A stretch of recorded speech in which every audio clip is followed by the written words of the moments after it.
ഗൗരവമുള്ള വേഷമാകട്ടെ, ഹാസ്യവേഷമാകട്ടെ, പ്രണയിനിയുടെ വേഷമാകട്ടെ, എന്തു തന്നെയായാലും തൻ്റേതായ രീതിയിൽ അത് നല്ല രീതിയിൽ അഭിനയിക്കാൻ കഴിവുള്ള ഒരു നായിക തന്നെ നമ്മുടെ മലയാളത്തിലുണ്ട്. മറ്റാരുമല്ല, നമ്മുടെ എല്ലാ പേരുടെയും പ്രിയപ്പെട്ട ഉർവശി. ഒരു കാലത്ത് കള്ളച്ചിരി കൊണ്ടും നുണക്കുഴി കൊണ്ടും ആളുകളെ ഒരുപാട് ഹരം കൂട്ടിയിരുന്ന ഒരു നടി തന്നെയായിരുന്നു ഉർവശി എന്ന് പറയുന്നതിൽ ഒരു സംശയവുമില്ല. മലയാളത്തിലെ മഹാനടന്മാരുടെ കാര്യത്തിൽ പറയുന്നത് പോലെ മുൻനിര നായികമാരിൽ ഒരാൾ തന്നെയായിരുന്നു ഒരു കാലത്ത് ഉർവശി.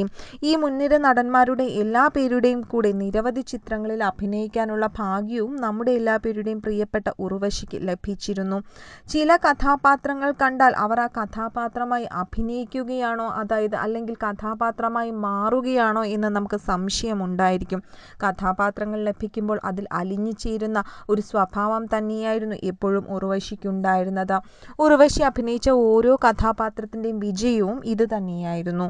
ഇപ്പോൾ വിവാഹശേഷവും അഭിനയ രംഗത്തുള്ള ഉർവശിക്ക് പിന്തുണ നൽകുന്നത് ഭർത്താവ് ശിവപ്രസാദാണ്. ഇപ്പോൾ ഇരുവരും നൽകിയ അഭിമുഖത്തിന്റെ ചില വാക്കുകളാണ് വൈറലായി മാറിയിരിക്കുന്നത്. സിനിമയിൽ തിളങ്ങി നിൽക്കുന്ന സമയത്താണ് മനോജ് കെ ജയനും ഉർവശിയും തമ്മിൽ ആദ്യം പ്രണയിച്ച് വിവാഹം കഴിക്കുന്നതും. എന്നാൽ 2008 ഇരുവരും പിന്നീട് വിവാഹമോചിതരാവുകയും ചെയ്തു. അതിനുശേഷം 2013 ഉർവശി ശിവപ്രസാദ് എന്ന വ്യക്തിയെ വിവാഹം കഴിക്കുകയായിരുന്നു. മകന്റെ വിശേഷങ്ങൾ പങ്കുവച്ചാണ് ഇപ്പോൾ ശിവപ്രസാദും എത്തുന്നത്. മകന്റെ വിശേഷങ്ങൾ പങ്കിട്ടുകൊണ്ട് അച്ഛനായ ശിവപ്രസാദ് മാത്രമല്ല, അമ്മയായ ഉർവശിയും വാചാലയായിരിക്കുകയാണ്. നീലാണ്ടൻ എന്ന് വീട്ടിൽ വിളിക്കുന്ന കുഞ്ഞിന്റെ യഥാർത്ഥ പേര് ഇഷാൻ പ്രജാപതി എന്നാണ്. ഉർവശിയുടെയും മനോജ് കെ ജയന്റെയും മകൾ കുഞ്ഞാറ്റയാണ് ഈ പേരിട്ടതെന്നും ഇരുവരും പറയുന്നു. മുൻപൊരിക്കൽ നൽകിയ ഒരു അഭിമുഖത്തിലും കുഞ്ഞാറ്റയാണ് മകന് പേര് നൽകിയതെന്ന് ശിവപ്രസാദ് പറയുന്നുണ്ടായിരുന്നു. തന്റെ നിർബന്ധമായിരുന്നു പേരിടലും ചോറൂണും നടത്തുന്നത് ഇഷാന്റെ ചേച്ചി കുഞ്ഞാറ്റ ആയിരിക്കണമെന്നുള്ളത്. അവൻ എപ്പോഴും കൂട്ടായി കുഞ്ഞാറ്റയും ബാക്കി സഹോദരങ്ങളും ഒക്കെ തന്നെ ഉണ്ടായിരിക്കണം. അവർ തമ്മിലുള്ള ബോണ്ടിങ്, ആ ഒരു സ്നേഹം വളർത്തിയെടുക്കേണ്ടത് നമ്മളാണെന്നും ശിവപ്രസാദ് പറയുന്നു. മോൻ വന്ന ശേഷം തനിക്ക് ഒരുപാട് മാറ്റങ്ങൾ വന്നു എന്നാണ് ശിവപ്രസാദ് വ്യക്തമാക്കുന്നത്. ഒരു കുഞ്ഞ് ജനിക്കുമ്പോൾ അച്ഛനും അമ്മയും കൂടിയാണ് ജനിക്കുന്നത് എന്ന് പറയുന്നത് വളരെ ശരിയാണ്. കുഞ്ഞുങ്ങളെ എടുക്കാൻ ആദ്യമൊക്കെ പേടിയായിരുന്നു അത്രേ.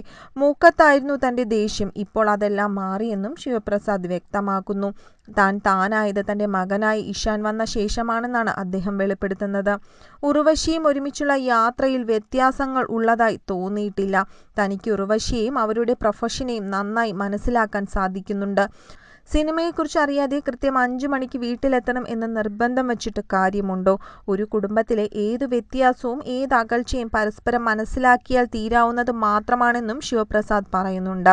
തൻ്റെ ജീവിതത്തെയും തന്നെയും അതുപോലെ തന്നെ തൻ്റെ പ്രൊഫഷനെയും ഏറ്റവും അധികം മനസ്സിലാക്കുകയും തൻ്റെ ജീവിതത്തിൽ ഏറ്റവും പ്രചോദനമാവുകയും ചെയ്ത ഒരു വ്യക്തിയാണ് തൻ്റെ ഇപ്പോഴത്തെ ഭർത്താവായ ശിവപ്രസാദ് എന്ന് എപ്പോഴും ഉർവശിയും പറയാറുണ്ട്.